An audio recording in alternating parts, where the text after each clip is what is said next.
Hello students, इस lecture में हम 3 टॉपिक्स डिस्कस करेंगे। पहला टॉपिक है एडजॉर्प्शन आइसोबार, सेकंड टॉपिक है एडजॉर्प्शन फ्रॉम सॉल्यूशन और थर्ड टॉपिक लेंगे एप्लीकेशंस ऑफ एडजॉर्प्शन। तो स्टार्ट करते हैं। सबसे पहले adsorption isobar. Like adsorption isotherm, adsorption isobar भी एक ग्राफ है, एक कर्व है जो प्लॉट किया है between x by m and t temperature. x by m क्या है? एक्सटेंट ऑफ एडजॉर्प्शन या मास ऑफ गैस एडजॉर्ब्ड पर gram of adsorbent at constant pressure.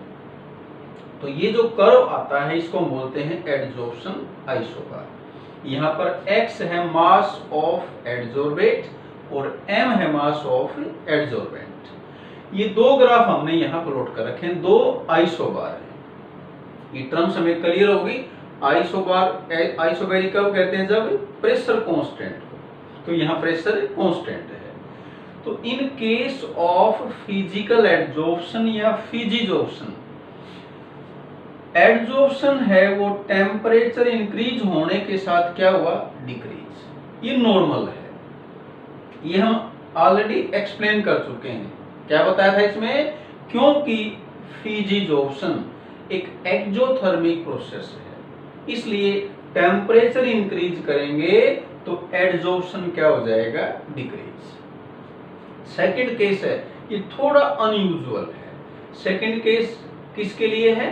केमिजॉर्प्शन के लिए। यहां देखें, जब हमने टेम्परेचर को इंक्रीज किया तो x by m extent of adsorption क्या हुआ? इनिशियली इंक्रीज हुआ। देखें, ये बिल्कुल इसके ऑपोजिट है। यहां तो क्या था? T इंक्रीज होने से एडजॉर्प्शन डिक्रीज हुआ था, जबकि केमिजॉर्प्शन में T इंक्रीज करते हैं तो इनिशियली शुरुआत में x बाई m क्या होता है? इंक्रीज, और उसके बाद ये यूजुअल है, डिक्रीज हो जाता है। तो ऐसा क्यों हुआ? ये जब हमने डिफरेंस बताया था फिजिकल और केमिकल एडजॉर्प्शन में, तो तुम्हें याद होगा फिजिजॉर्प्शन में क्या कहा था? लो एक्टिवेशन एनर्जी है। इस केस में एक्टिवेशन एनर्जी न के बराबर है जो हर कंडीशंस पे, रूम टेम्परेचर की बात करें, अवेलेबल होती है, मतलब अपने आप स्टार्ट हो जाता है। लेकिन केमिकल एडजॉर्प्शन की एक्टिवेशन एनर्जी ज्यादा है जो रूम टेम्परेचर पे अवेलेबल नहीं होती। तो केमिकल एडजॉर्प्शन कैरी आउट करने के लिए इनिशियली हमें एनर्जी सप्लाई करनी पड़ेगी। तो शुरू में जो हमने हीट सप्लाई करी, that become activation energy for the process. शुरू में जो एनर्जी हमने सप्लाई की by increasing the temperature by heating, वो एनर्जी क्या बन गई? Activation energy. जो एनर्जी चाहिए किस लिए? इस प्रोसेस को होने के लिए। और जो ही एक्टिवेशन एनर्जी पूरी हो गई उसके बाद हमने टेम्परेचर बढ़ाया तो क्या देख रहे हैं? ये नॉर्मली डिक्रीज हुआ। तो ये में क्लियर हुआ इनिशियल इंक्रीज क्यों हुआ? The initial increase in isobar of chemisorption is due to its high activation energy. इस एग्जाम्पल को भी हम समझ सकते हैं।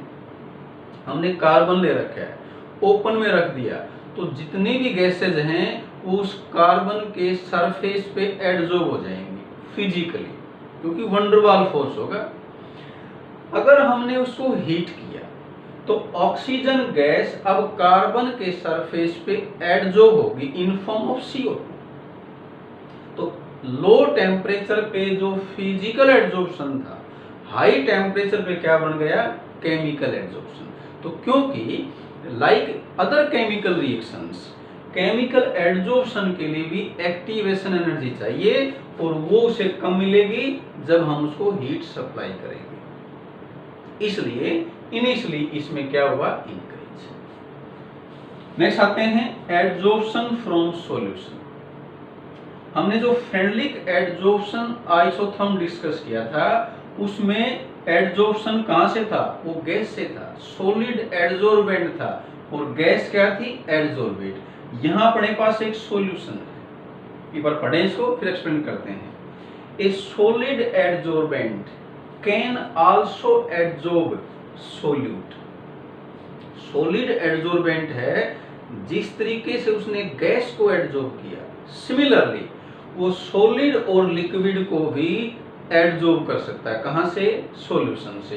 एक एग्जांपल बताया इसका हमने, when litmus solution is सेकन with charcoal. अगर हमने लिटमस के सॉल्यूशन में चारकोल रख दिया, उसको सेक किया, तो क्या ऑब्जर्व करेंगे, वो लिटमस का सॉल्यूशन, वो ब्लू जो लिटमस सॉल्यूशन था ले रखा मान लिया हमने, वो कलरलेस हो जाएगा।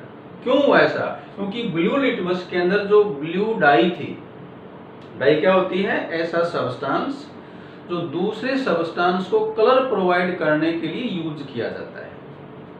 तो मान लिया अपने पास ये ब्लू लिटमस सॉल्यूशन था, तो जो ब्लू लिटमस डाई थी वो चारकोल ने एडजॉर्ब कर ली, और इसमें उसके बाद उसमें सिर्फ क्या बच गया, सॉल्वेंट, इसलिए वो क्या हो गया, कलरलेस। तो ये हमने बताया कि जो सॉलिड एडजॉर्बेंट है वो गैस की तरह से सॉलिड और लिक्विड को भी एडजॉर्ब कर सकता है।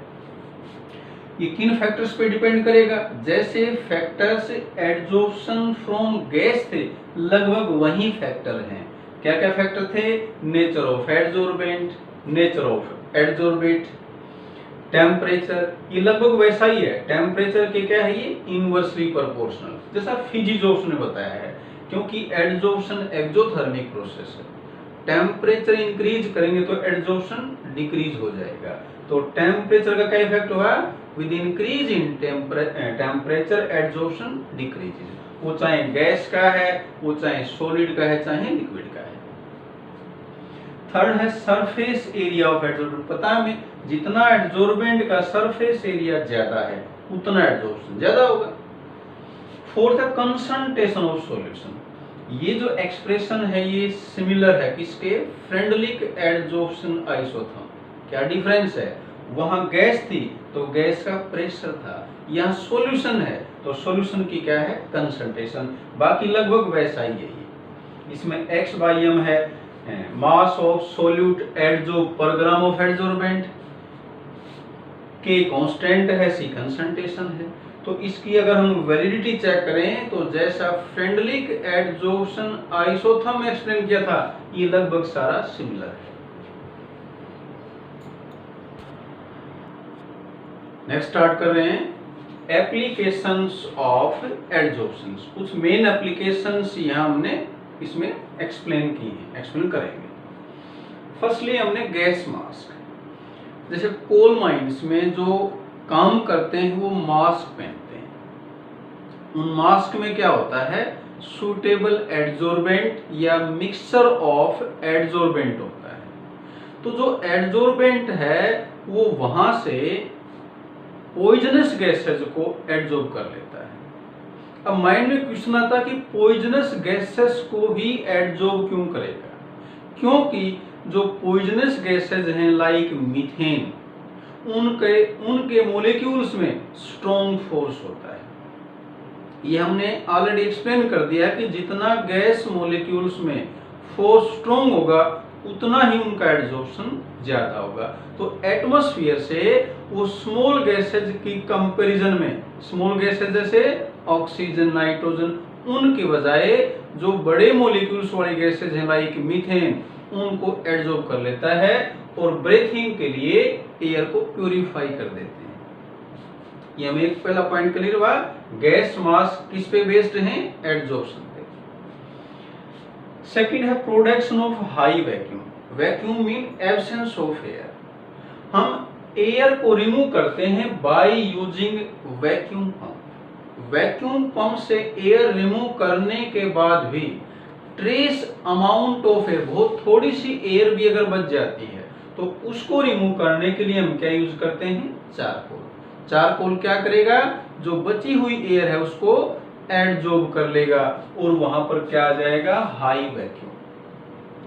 वैक्यूम में क्लियर है, एब्सेंस ऑफ एयर। थर्ड है control of humidity. Humidity means air के अंदर मॉइस्चर कम होना। तो एयर से मॉइस्चर को रिमूव करने के लिए हम यूज करते हैं सिलिका या एल्यूमिनियम जेल्स। ये गुड एडजॉर्बेंट हैं, किसके लिए? वाटर वेपर्स के लिए। तो एटमॉस्फेयर से ये मॉइस्चर को एडजॉर्ब कर लेंगे और ह्यूमिडिटी को कंट्रोल करेंगे। फोर्थ है इन क्लेरिफिकेशन ऑफ शुगर। जब शुगर इंडस्ट्री में शुगर बनाते हैं तो इनिशियली जो कलर है शुगर का, वो जैसे हम गन्ने का जूस पीते हैं वैसा होता है। तो उस शुगर के सॉल्यूशन में से उस कलरिंग मैटर को रिमूव करने के लिए हम उसमें चारकोल का पाउडर डाल देते हैं, या बोन चारकोल या एनिमल चारकोल डाल देते हैं। तो जो एनिमल चारकोल है वो क्या करेगा, उस कलरिंग मैटर को एडजॉर्ब कर लेगा और सॉल्यूशन है वो क्लियर हो जाएगा। फिफ्थ है separation of inert gases. Inert gases हैं, इनका मान लिया अपने पास मिक्सर है, हम उनको अलग करना चाहते हैं तो उसके लिए हम क्या लेंगे, coconut charcoal. Charcoal different types के होते हैं, बोन से बनाया तो बोन चारकोल, कोकोनट से बनाया तो कोकोनट चारकोल। तो कोकोनट चारकोल के ऊपर जो डिफरेंट गैसेज हैं उनका डिफरेंट एडजॉर्प्शन है, और डिफरेंट एडजॉर्प्शन की वजह से ही हम उनके मिक्सर से उन गैसेज को अलग कर सकते हैं। तो ये हमने एक्सप्लेन किया एप्लीकेशंस ऑफ एडजॉर्प्शन। तो इस लेक्चर में इतना ही करेंगे। Thank you.